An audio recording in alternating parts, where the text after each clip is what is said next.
know that you have an internal hormone powerhouse that can energize you through menopause and beyond?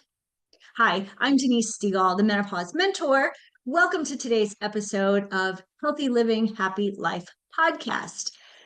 We're talking today about, let's see, sometimes it feels like we're on a hormonal roller coaster, right? During menopause. When I say during menopause, I really mean through perimenopause and through the menopause transition into post-menopause, because it's not a one-day occurrence. It's a long-term challenge.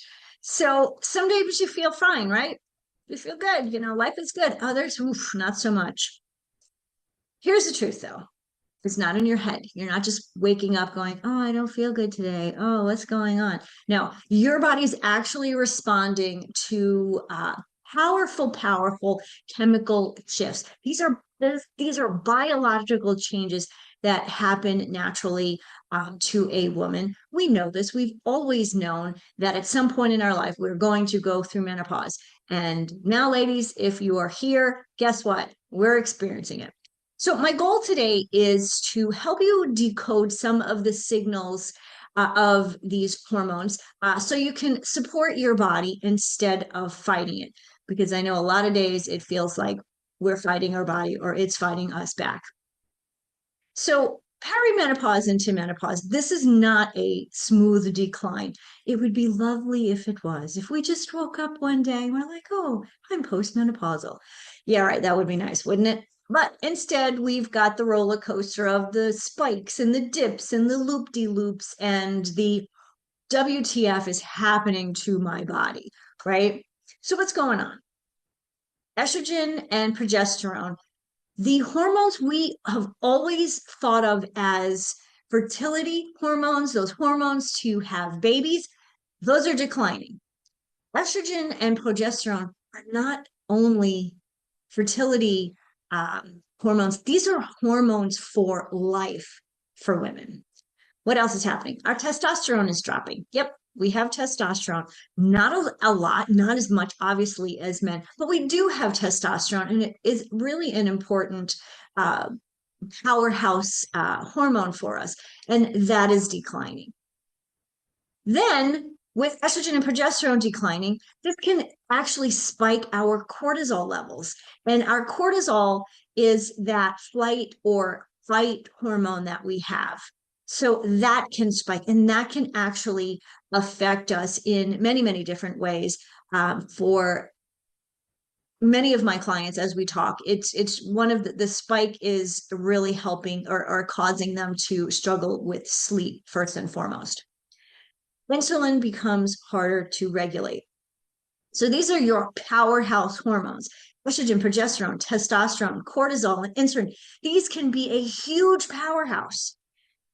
But right now it seems like the power is kind of declining and, we're on 50% rather than 100%.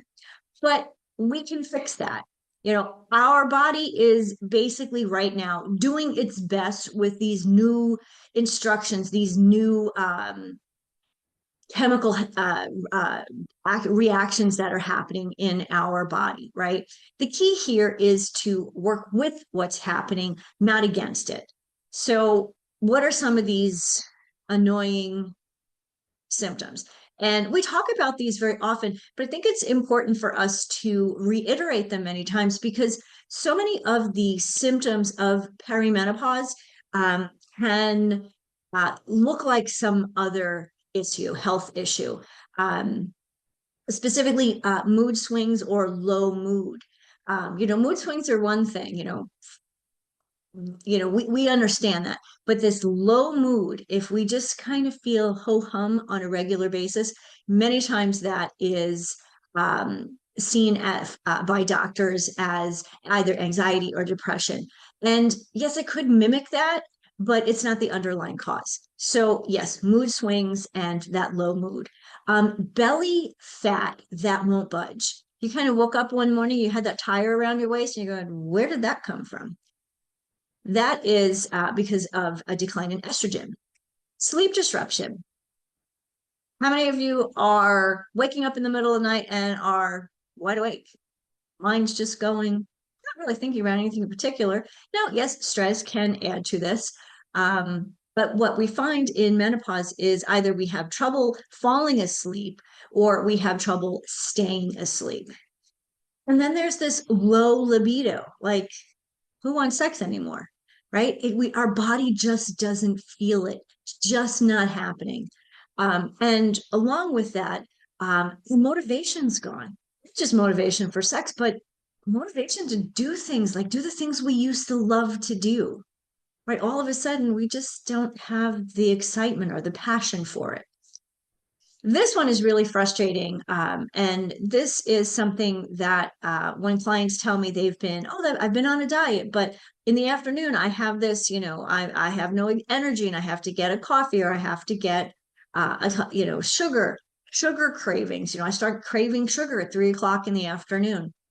This is actually all part of our powerhouse hormones quite working where we need them to be. So yeah, these things can, if it was just one of them, it would be okay. But more often than not, we're experiencing all of these at the same time. And so they're not annoying, right? They're life changing. They are affecting our lives in so many ways. But truly, this is what chemistry is saying. Your chemistry is talking to you, right? And once you see patterns, you can begin to support your body in a different way. So let's talk about this hormone dream team a little bit more in detail. So estrogen, always start with estrogen, right? That's our powerhouse. That's our multitasker. Sorry. Estrogen does so many things. We have estrogen receptors throughout our body. Every organ in our body has an estrogen receptor. So no wonder why when our estrogen starts to decline, our whole body starts to go bonkers and we don't feel like ourselves anymore. So it influences our mood, our metabolism. Hello, there's that belly fat. Our memory, muscle tone, brain function, joint health. Wow. Oh, and osteoporosis is bone density. Oh my gosh, lots and lots of things. Also, uh, vaginal wall, your vaginal lining becomes thinner. There's less lubrication, which in turn makes sex really uncomfortable, right? And so estrogen, like I said, estrogen has an effect on almost every aspect of our life and our body. So we need to figure out where we are with our estrogen levels. It's so important. Even though doctors don't necessarily believe in this, I think it's really important for us to understand where our hormone levels are. And if we're feeling all of these problems, more than likely our estrogen levels are just in the tank, and we need to work on that. Because on top of the things I already mentioned, estrogen actually calms inflammation. Inflammation is something that is really the root of so many diseases that we have today in the US and in kind of the modern world. And by decreasing inflammation, calming that inflammation, we can actually make sure that we're not adding fuel to the fire when it comes to those diseases. So obviously when estrogen is declining, we've got that belly fat, mood swings, all of these things, right? I just mentioned. There has been research in the last 10, maybe 20, maybe probably 20 years. It takes a long time for long-term research projects to get done, right? A project or a research plan that's 1 year, ooh, big deal. Who knows what happens? We want to know, a 20-year study, a 10-year study. So there was a research study that showed that bone density declines. Now we know bone density declines. I mentioned about that. An average of 2% per year during menopause.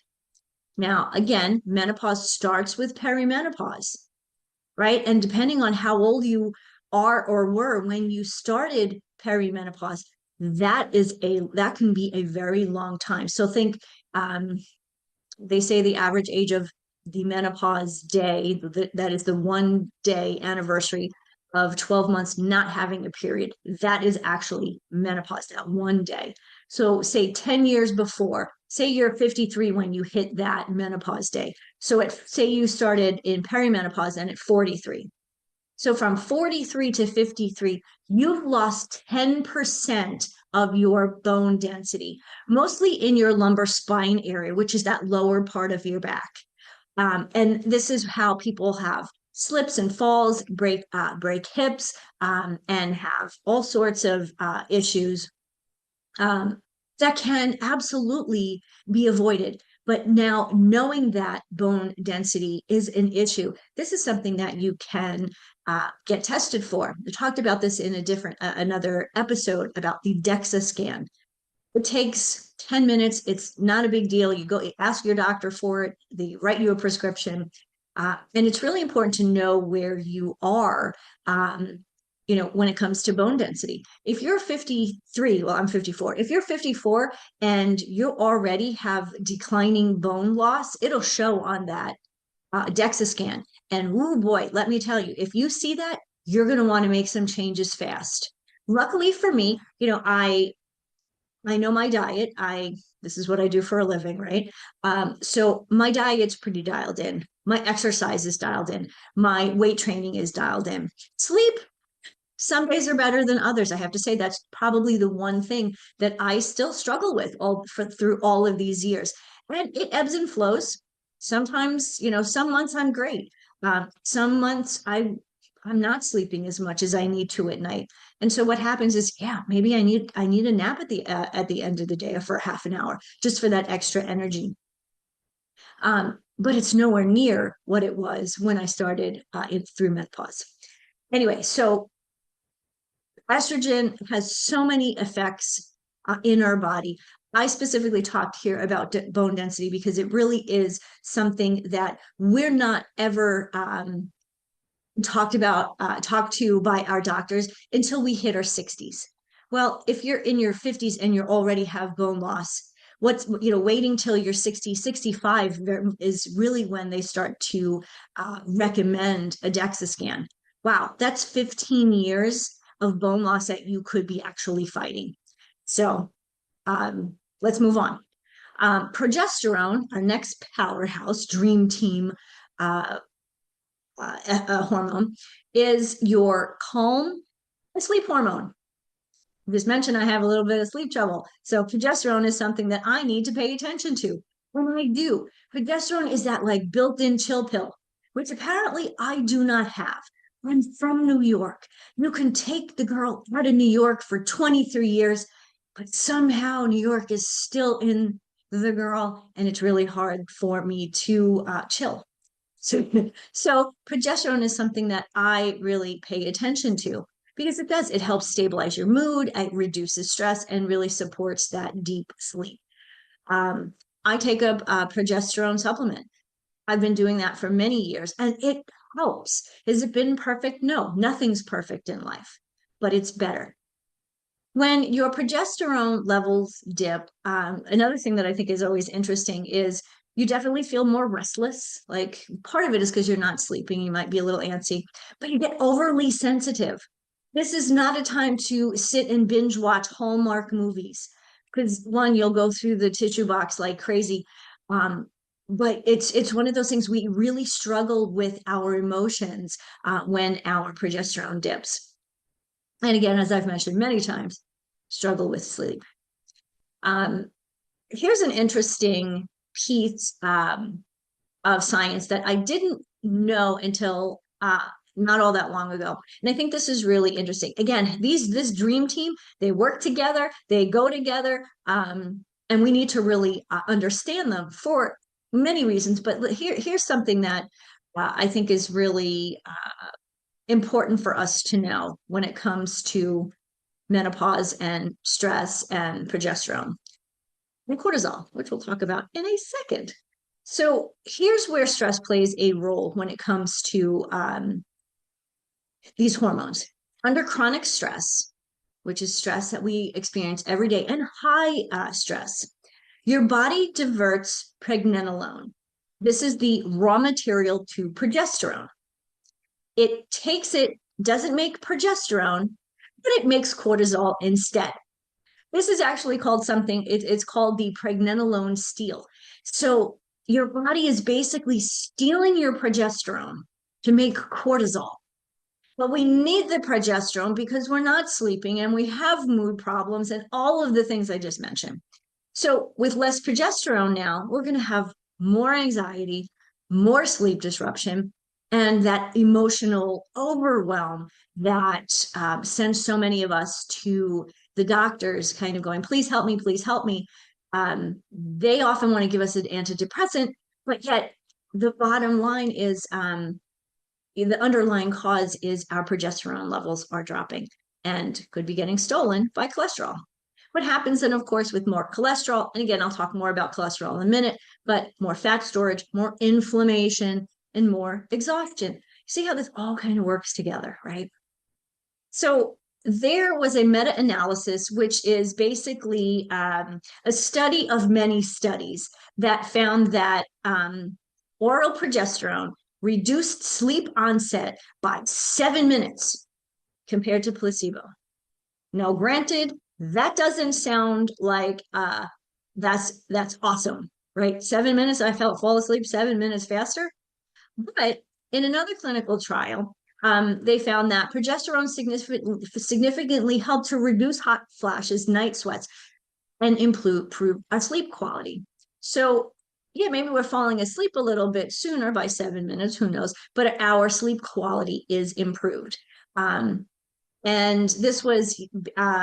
these were results based on uh, a woman's baseline. So she was asked questions prior to this particular study. This was a clinical trial. She was asked to fill out a survey, and then at the end, she filled that survey out again, and that's how they got the answers to this particular clinical trial. So progesterone, Dream Team member number 2. Let's go to Dream Team member number 3, testosterone. Woohoo, testosterone. This is your confidence and your drive hormone. Testosterone is not just for men. It fuels, for us women, drive, ambition, muscle tone, energy, and of course, libido. We know that, right? But think of these other things that are equally as important in our life: drive, ambition, muscle tone, energy. Wow. We don't have a huge amount of testosterone, obviously, compared to men. But what we do have, we really need to keep, or we need to support. Because when it drops, you're going to feel kind of unmotivated, obviously less interested in intimacy, which can affect our confidence, which can affect our relationships, our marriage. So many women in our marriages fall apart during this menopausal time because women are just not interested in sex anymore. And it's not because of their partner. Most of the time it may be, I don't know. But for the most part, they don't feel sexy. They don't feel confident. They just don't feel like they're in the mood, right? So this is something that we really need to talk about and really understand the role in that testosterone plays in our body and in our life, and how it can enhance our life during menopause. So testosterone is interesting. You can't just get a prescription for testosterone if you go to your regular GP. It is something that is much more regulated, but there are ways that you can get it. Some people can, or some people will prescribe. Some doctors will just prescribe DHEA, and it is something that you can get over the counter. But if you really want to make sure that you're getting quality, you want to make sure that you're getting that from a doctor or from a clinician. They also have these transdermal patches. I've never been a fan of patches. Not really sure. I've heard a lot of negative things. I've heard a few good things. But if this is something that we need, hey, right? Each to each our own. But this, I love this study. It's kind of funny. This study of menopausal women was using this transdermal testosterone. They reported 2.1 sexually satisfying episodes per month versus zero point 0.7 with placebo. So I'm trying to figure out what is a 0.7 experience, but whatever. Essentially, what this study, the result of this study, or statistically, that was 1.4 more per month. So I guess, I don't know about the 0.4. It was kind of better, but it wasn't great. Let's see. But in a different study, this was actually only a 4-month study. So um, it may still be, this study may be going on still, but they looked at it at 4 months. This was a study of 500 women who were already on hormonal replacement therapy, or which is now very often called menopausal replacement therapy. This transdermal testosterone, again, it's that patch, improved different symptoms. Mood scores, cognition scores improved, libido improved, mood scores improved, cognition improved, your brain function improved, and libido improved in 52% of the women. That's pretty amazing. So this essentially tells us that testosterone is not just about intimacy, we need it for that, but it also supports our confidence, our motivation, and our mental clarity too. So yay, testosterone. So let's move on to number 4. Dream team, number 4, cortisol. This is our stress response hormone. We hear about cortisol all the time because we live in a world where we have these heightened emotions all the time, heightened stress all the time. You know, the TV's on all the time, social media, politics, all of the stuff. You almost can't get away from it. I don't know how many people I have unfollowed, friends, people that I know, love, and trust, because they get too political. Really, on Facebook? Come on. You know, Facebook was intended to be able to connect with everybody and say hi. Can't we just say hi anymore? I digress. Anyway, so cortisol levels are elevated almost all the time, unless you know how to step back and gun that. But cortisol essentially, it's kind of like your built-in alarm system. Like, hello, something's going on. It helps you react to threats and keeps you going during emergencies, right? This is the proverbial, you know, back in the day in the Serengeti, if you were getting chased by a lion, you know, your cortisol levels would increase, you know, that stress hormone. So, you know, you could run faster, get out of the way. And of course, when your cortisol levels are high, things like digestion are not happening. Libido's not happening because you don't need those when you're running away from a lion. So it actually suppresses many of the things that are going on in our body naturally. So some of the other challenges we have, weight gain, more weight gain. I thought estrogen did that. Yep, it does, but so does cortisol. Then again, this affects our sleep even more than lack of progesterone because we're kind of wired and tired, right? You know, especially if you are not following a evening routine, a sleep routine, you know, turn the TV and the telephone, the cell phone, the social media, turn all of that off at least an hour before you go to bed. And I will tell you another thing that people don't think of is if you have an e-reader, you should not be reading an e-reader before you go to bed. It will keep you awake. It'll keep you from sleeping. It's going to keep that cortisol level high. And so what happens is we're not sleeping. We're wired. We're tired. You know, we've got this nervous energy and we're just exhausted all the time. Mood swings get worse, emotional reactivity. So we're reacting to situations instead of responding. And how does that affect us on a daily basis? We're snapping at our kids. We're snarky with our spouse. You know, we're at work and, you know, our decision making isn't clear, or, you know, we're just not getting work done as quickly as we normally would. Then there's the blood sugar instability, which we'll talk about in a minute with insulin. When your blood sugar is unstable, uh, that again, this leads to more weight gain. You're hungry, you get these cravings, and then of course hormonal balances, especially low in progesterone. Why? Because as I mentioned before, the pregnenolone steal, right? Your body is not making progesterone because it's making cortisol, sorry, because you're just at this heightened state all the time, this heightened state of stress. So there was a study, was in Seattle, the Seattle Midlife Women's Health Study. Ooh, try saying that 5 times fast. Researchers found that cortisol significantly increased in the late menopausal transition. So not so much during perimenopause, but as women started to get like into that menopausal year, um, and this actually increased, or women said that or reported that they had more severe hot flashes. Ooh, I don't know about you, but I don't want more hot flashes. If I'm be getting them all this time, and now because of cortisol, they're going to get worse. That's not good.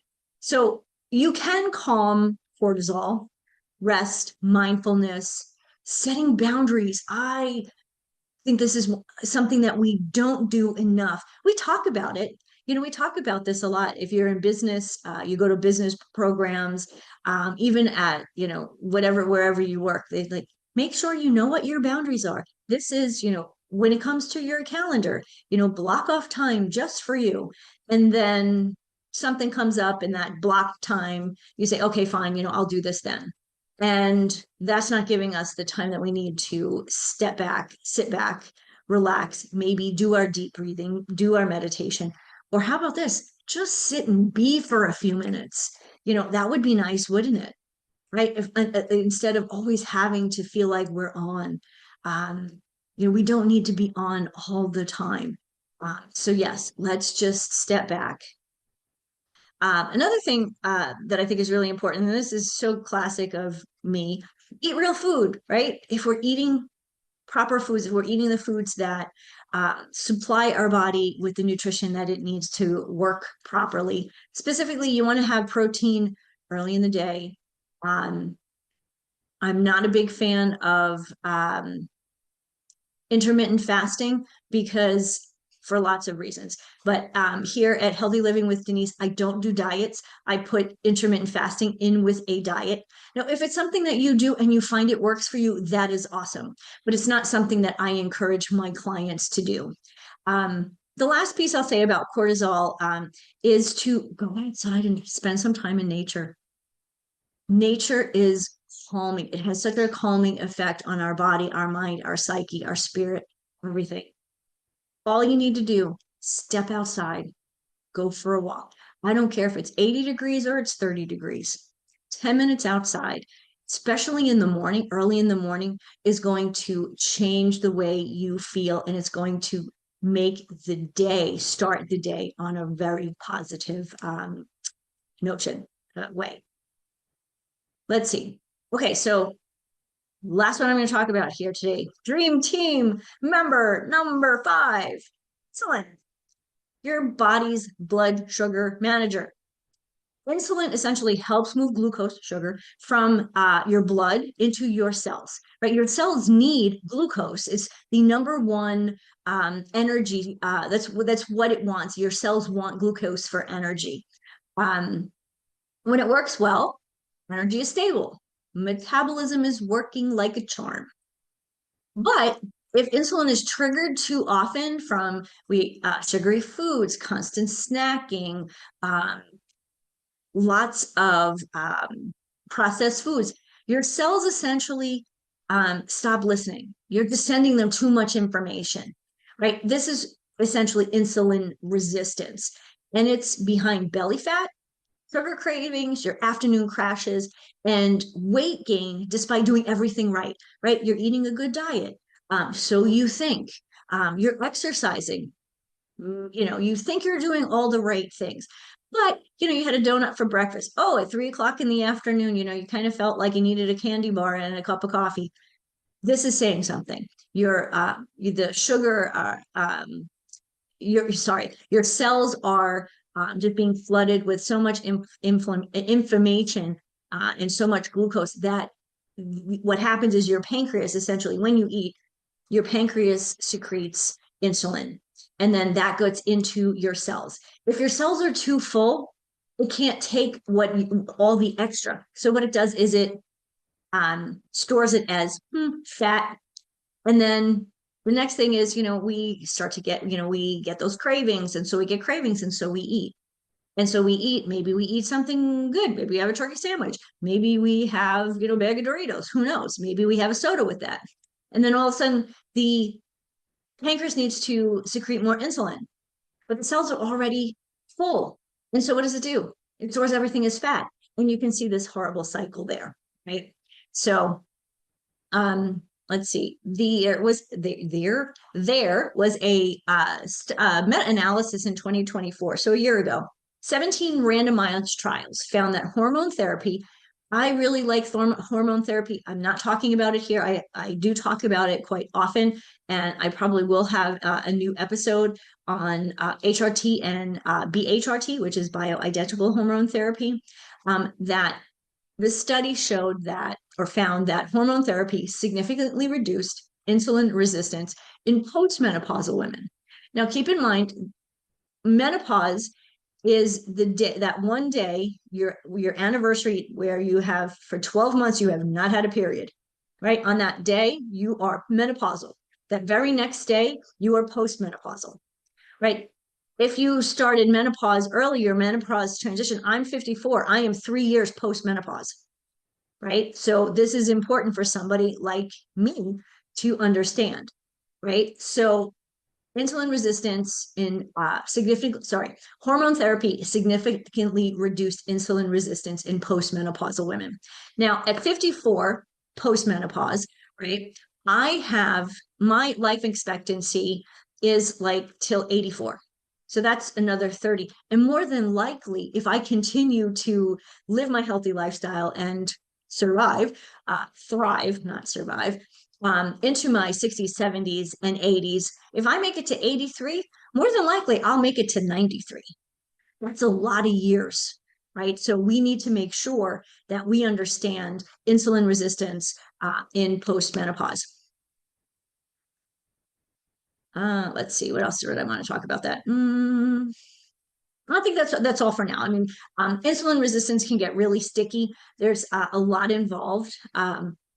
What I gave you today was a simple. I simplified, what insulin resistance actually is. So I'm going to close here. Here you have it, everybody. Those are your hormonal dream team: estrogen, progesterone, testosterone, cortisol, and insulin. Obviously, there are other hormones in our body, but these are the five. These are the top five that we really that are really working either for us or against us in menopause. These hormones are not your enemy. They are your messengers. Once you understand their language, you can support them in a way that restores your energy, your balance, your confidence, your libido. Hello. So if you're ready to take the next step, schedule a call with me. What we do is we'll have a call, and by following the Midlife Metabolic Flip Blueprint, which is something that I created, we'll actually go through and create a personalized plan that helps you to restore your energy, thrive in midlife and beyond on your terms. So thanks for joining me on today's episode of Healthy Living, Happy Life. Remember this: you're not doing anything wrong. Your body is simply shifting. And with the right tools, you can live the most vibrant, energetic, exciting chapter of your life. I'll see you next time. Thank you for joining me for another episode of Healthy Living, Happy Midlife. My hope is that today's conversation left you inspired, encouraged, and ready to take the next step toward creating a vibrant, fulfilling life that you deserve. Remember, you don't have to settle for fatigue, brain fog, or frustration. Midlife is not the end of your story. It's the doorway to your next best chapter. And I'm here to help you walk through it with energy, with confidence, and with joy. So if you're ready to take this journey further, I invite you to schedule a free strategy call with me. The link is in the show notes. And together we'll design a plan that works for you at this time in your life, for your body. So be sure to subscribe, rate, and review the show on your favorite podcast platform. Catch the video version on YouTube so you never miss another episode. Share it with a friend who needs to hear that midlife can truly be the most powerful season of her life. Until next time, I'm Denise Stegall, reminding you that healthy living, happy midlife is just possible. It's yours for the